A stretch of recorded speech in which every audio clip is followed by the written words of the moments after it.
the father of myths. Pagsara ni Noah ng ark, namatay sila. And what came after? The flood. That was the meaning, that was the revelation that God gave Enoch.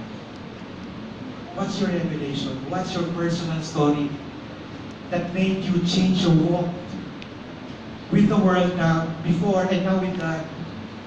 I hope meron, kapatid. I hope meron. It is the birth of your son, where God is talking to you. The revelation is very important. That's why Enoch walked steadily. I like that word. Steady lang. Hindi mabilis, hindi mabagal, but steady lang. No? Chill lang.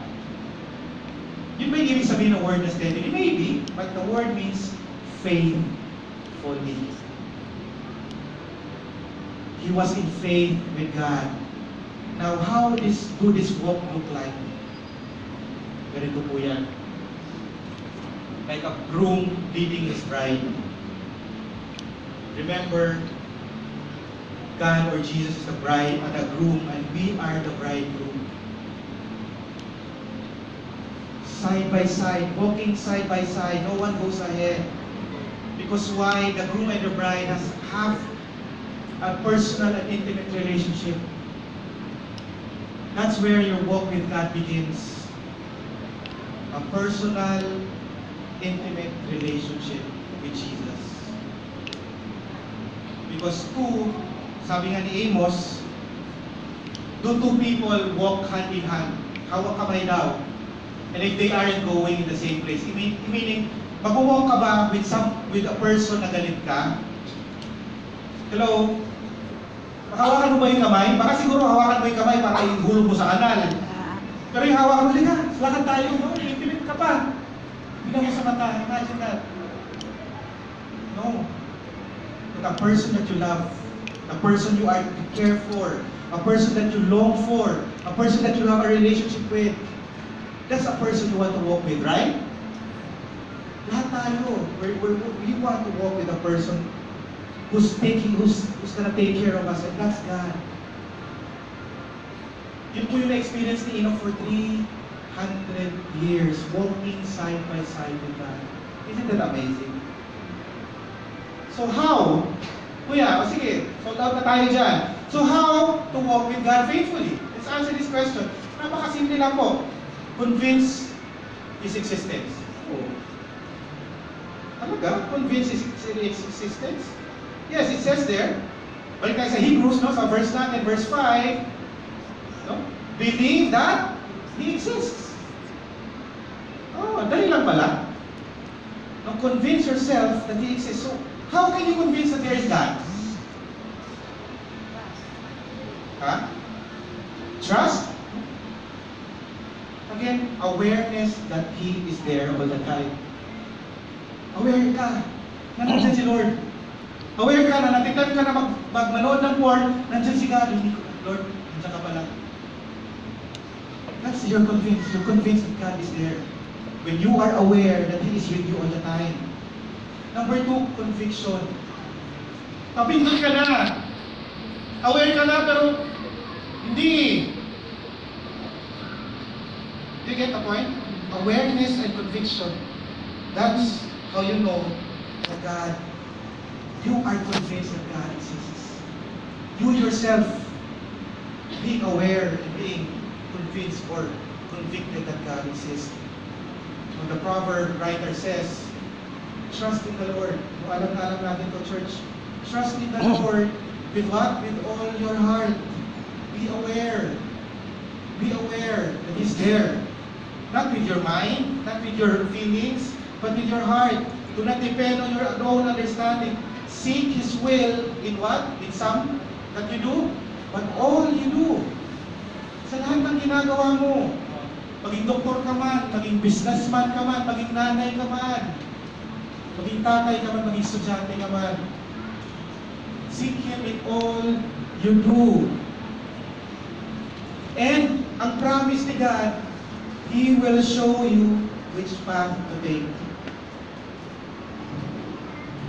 Again, we just sang the song, You're a Good, Good Father. Imagine, will God take you to a wrong path? No, He won't. He will show you, side by side. Halika na. He will show you the way. He will show you the guide. Okay? Number 2 is, constantly seek Him. It's very simple. Number 1 is convince ka na may Diyos. Number 2 is to constantly seek Him. It says there that He rewards. Wow, I like that. Lahat tayo, di ba? Blessing, reward.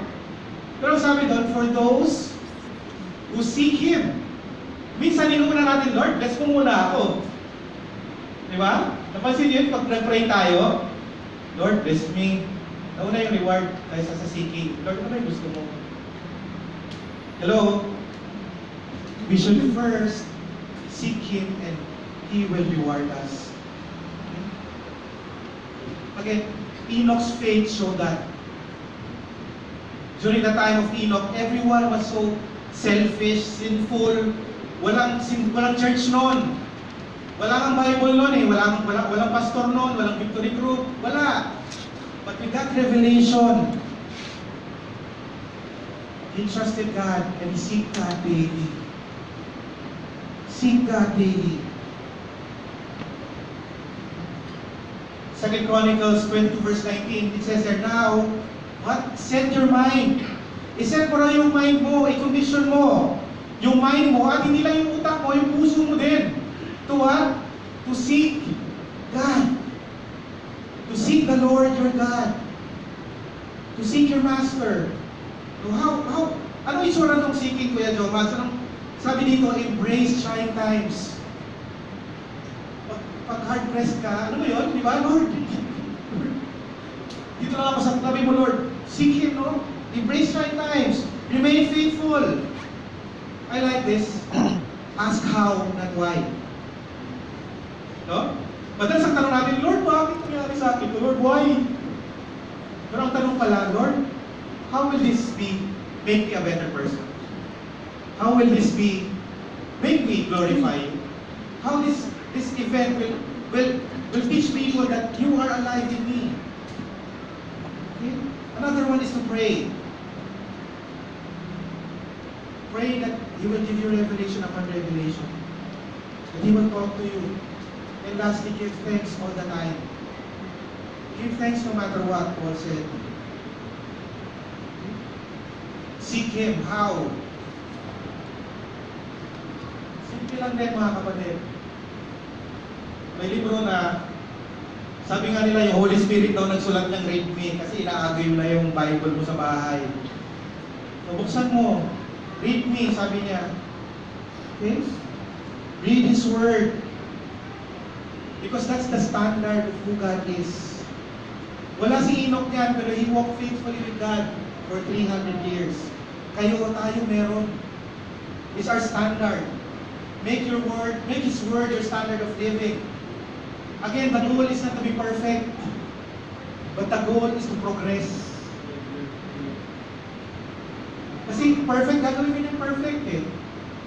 Allow Him to make you perfect, but our goal is to progress all the time. Okay? Sabi nga ni Jerry Packer, the Holy Scriptures are what? Are the lifeline. Ibig sabihin yun yung buhay. Yun yung nagkukonect sa atin. Lifeline, okay? God gives us or throws us in order to ensure, okay, that He and we stay what? Connected. Okay? May internet nga, wala ka namang modem. Paano ka magkoconnect? You get my point? The Bible does that for us. Every time you do your devotion, every day, set your mind and your heart. Lord, I will take this time. Every 5 a.m. when I wake up, I will read your Word. And God will be the one revealing to you mighty things, His promises. Because that's your lifeline. That's your way of communication with Him. Paul said in 2 Corinthians 5 verse 6 to 8, sabi niya, that's why we live with such good cheer. Kaya under persecution, ha? Diba? Upbeat pa siya. Sabi niya, you won't see us drooping our heads or dragging our feet. May nakita ka na ba nun? Grabe, si God lagi. Wala na hindi pag-asag yun. May kaibigan ka bang gano'n? Diba? Minsan tayo gano'n eh, diba? Pero sabi ni mo, don't do that. Okay? Cramped conditions here don't get us down. No, kung ano mo pinagdadaanan mo ngayon, naghihirap ka man. No, there's a broken relationship and you don't take that hinder you from walking with God. They only remind us of the spacious living conditions ahead. The reward is ahead. The living, spacious conditions ahead. The blessing of God. And it says there, it's what we trust in but don't yet see that keeps us going. Ito yung walk by faith and not by sight. No? Ang sabi ng iba, faith lang bro. May tiwala ako sa Lord, kaya dito na ako. Huwag muna ako dito, Lord. Pag-pray lang ako, wala akong gagawin sa sitwasyon ko. It's not that. Walking by faith and not by sight, no? Yun yung ginawa ni Enoch. Amidst all the noise around him, the sight of the world, he walked by faith. May Diyos ako. Ganon din tayo amidst culture telling us, society telling us that it's okay to do this and that. Walk by faith. Walk the other direction. Sabi nga niya na a Christian's life is counterintuitive. It's not the way the society works, but it's the other way. And people will notice, iba ka. Iba ka magtrabaho, iba ka maging nanay, iba ka maging teacher, iba ka maging estudyante, iba ka maging co-worker, ano mo meron ka? Ang mahirap doon, sabi, wala namang pinagkaibahan yan, Christian ba yan? Saan ka doon, kapatid? Are you walking by faith and not by sight? That's a question of Paul, no? That's the encouragement of Paul for us. Do you suppose a few rocks in the road or rocks in the path are going to stop us? Yan ang question sa atin eh. Every time may trial, may persecution, magmumukpo ka na lang, magtatago ka na lang, Lord, bahala ka na sa kanila. Dito lang ako, Lord. Sabi niya, wag, no, nothing will stop you. Don't stop walking with Him.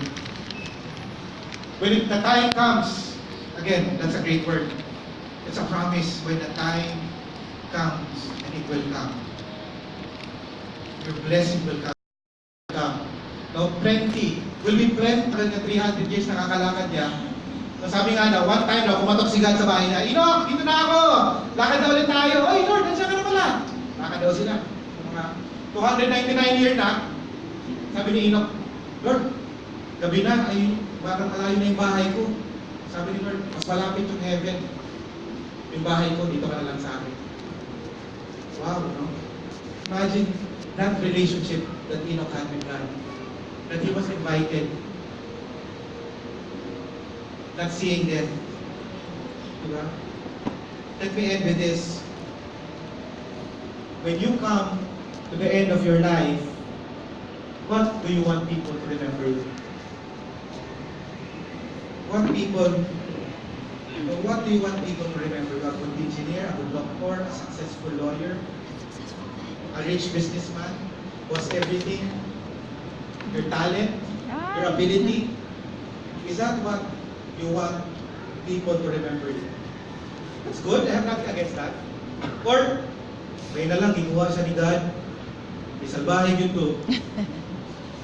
Again, verse 5, it says, He was commended. People remembered Him. Now, wala talaga si Enoch. Kaso naman siya? Pag nawala ka ba, may makakaalala sa'yo?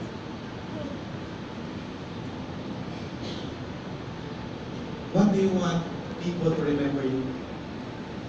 I would say, I want people to remember you that I walk with God. Diba? Simple lang, diba? Hindi siya, grabe mga miracles, prophecy yung ginawa niya. No, just simply, walk with God. Because why, no? People will be the ones saying this, not you. I walk with God. No. Your wife's gonna tell you, my husband was walking with God. Your classmate will tell you, he was walking with God. Your partners will say, he was walking with God. It's not you. The people around you that sees you are walking by faith and not with society. That's the call of Enoch's life. There's nothing extravagant. There's no sea parted or an ark built or a descendants numerous as the stars, but he simply walked with God. Let me end with this. Sabi ni John Bunyan, to walk with God means that our lives are in step. That's the first condition, in step down. Kung mag-step si Lord ng left, left ka rin. Pag ihinto si Lord, ito ka din. In step, sabay kayo. Number 2, walk in obedience. Yielded in obedience. Submission. Submission to His Lordship. Obedience. And lastly, in the same direction that He is walking. Kasi minsan nga, tayo, same direction, pero Lord, mauna ka muna, Lord. Kung okay, sunod ako. Pero kung hindi, Lord, ikaw na lang. But walk with God is just like really husband and wife walking together. Same direction, hand in hand, eye to eye, encouraging each other. Well, that's our prayer for today. That's the life of Enoch. Walking with God steadily. Let's pray. Lord, once again, God, we thank you, Lord, for people, O Lord, like Enoch, God, that as simply as walking, God, we learn from Him, God. We are reminded, God, that you are a great, great Father. That you are with us, O Lord, every time, beside us, not in front of us, not behind us, not pushing us, O Lord, or not dragging us to follow you. But Lord, the greatest thing that you have given us is our salvation, and now we can walk with you daily, side by side, knowing that we are loved, knowing that we are taken care of, knowing that we are secure, knowing that we are going home with you. Could you bow down your heads? Let me pray for some people here. If you want this year, you want to declare this year as a year of walking with God. In step, yielding in obedience in the same direction. Maybe you have walked with God, but you were medyo nahuhuli ka, medyo ayaw mo, medyo hesitant ka, medyo sa ibang direction ka pumupunta. No? If that's you, no? If you want to be in step with God, and you want to yield in His obedience, and go to His same direction, if that's you, you want to walk in a deeper relationship with God this year, can you just lift up your hands? Amen. Yes, God. Lord, you see these hands, God. Again, God, this is an act of submission, O Lord, of humility on our part, God. That we are nothing without you, Lord. We are nothing without Christ. And Lord, this is also an act of confidence, O Lord. Knowing who you are, that you will never leave us nor forsake us, God. Allow us, Lord, allow these people, O Lord, who are confidently submitting to you, Lord. Walk with them. Show them mighty things, O God. Show them creation. Show them your beauty, O Lord. Show them your great love for them. Build their faith today, Lord, starting today. Just like Enoch, O God, step by step, one day at a time. Lord, progress their faith. Build their faith, O Lord, so that people will see that their lives have been changed and they can share the loving kindness of your Son, Jesus Christ. That's our prayer today. Can you put your hands down? Lord, once again, we thank you, Lord. Thank you, Lord, for greater things. Thank you, Lord, for greater faith this year, God. We believe it by faith, O Lord, that nothing would hinder us from walking with you, Lord. No weapons formed by the enemy, O Lord, would harm us. You promised that, God. And Lord, we declare it by faith. We declare it today that you will walk with us, Lord. Allow us, God, to see your face, to hold your hand, and walk with you for the rest of our lives. In Jesus' name we pray. Amen. Amen. Can you give God a clap, please?